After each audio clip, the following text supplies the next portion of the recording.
It is indeed a historic day for the coffee farmer as I ring the bell marking the reopening of the Nairobi Coffee Exchange auction.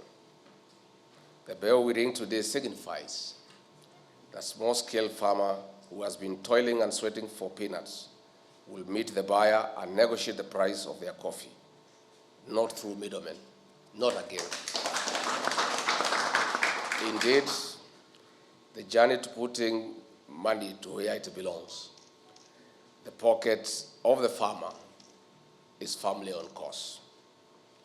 Among a raft of other changes, it is also a milestone as the direct settlement system through the Cooperative Bank of Kenya has been implemented to ensure the farmer is paid on time. County governments will license millers, while the auction will be under the Capital Markets Authority for stronger governance. On the other hand, the Agriculture and Food Authority will license the buyers. This is just the beginning of delivering the coffee subsector reforms, which began as President William Ruto instructed me under Executive Order Number 1 of 2023. The reforms we are undertaking are based on the resolutions of the Coffee Subsector Stakeholders Conference, which I convened and chaired in Meru in June. Distinguished guests and traders, agriculture is at the heart of the Kenya Kwanza administration's bottom-up economic transformation agenda. The sector is employing more than 40% of our population and over 70% of the rural people. It is immensely contributing to our economy directly and through interlinkages. Coffee was once the pride of Kenya, fetching us foreign exchange earnings. But the capture of the subsector by cartels and brokers, the crop has lost value to the farmer as it benefited those who worked least.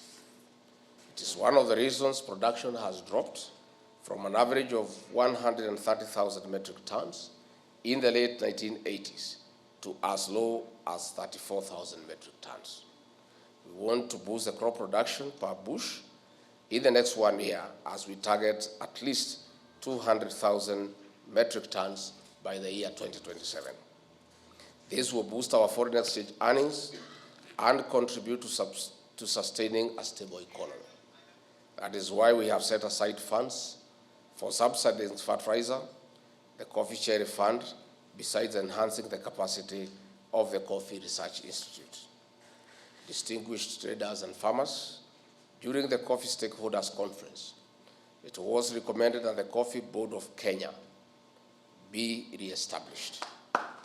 Again, it was recommended that the new KPCU be redesigned for farmer-centered operations. We are reforming these agencies to serve the farmer better. To avoid being held at ransom by brokers, among other functions, the government is working on a very clear strategy to forestall blackmail by the cartels and the brokers. As we also work on value addition and marketing coffee through specialty coffee route, our interest and focus remain in the farmer, especially in the smallholder earning more on the international market. I wish to assure our farmers that the reforms are unstoppable. With the support of the Ministry of Cooperatives, Agriculture, Trade, and Parliament, we are aligning legislative and administrative frameworks for sustainable reforms in the subsector. I therefore ask the actors in the subsector to take measures to comply with the raft of reforms we are making, because we shall not retreat until the farmer become the king once more. I just want to emphasize, for the avoidance of doubt, that reforms in the coffee subsector are unstoppable, and we are on course.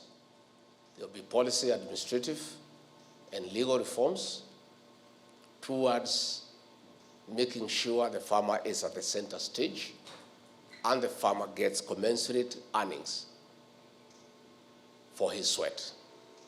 And I want to say, the President and I, and indeed the rest of government, know that this fight is not easy.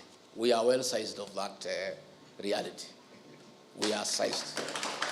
And we have already seen a fight back. The cartels are fighting back. We have seen sponsored newspaper articles with the cartels in cohort, with the media trying to create a picture that there is a crisis in the coffee subsector. Indeed, there is a crisis.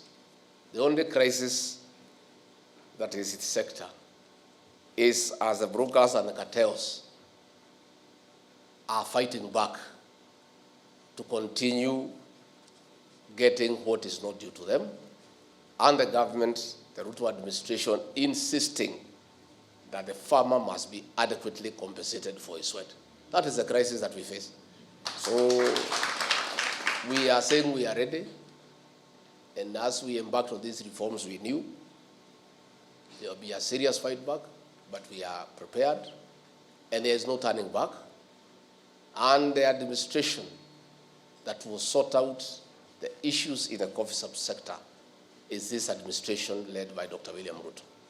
And we are determined, and I want to assure our farmers to remain calm and to continue increasing production, to continue taking care of their coffee.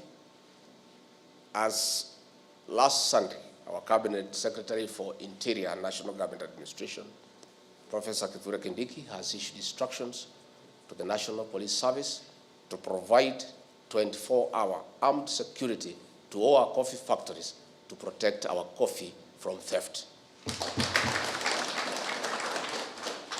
Again, we are aware of the collusion between these cartels and people in various institutions to try to forestall these reforms and try to portray that the government doesn't know what it's doing.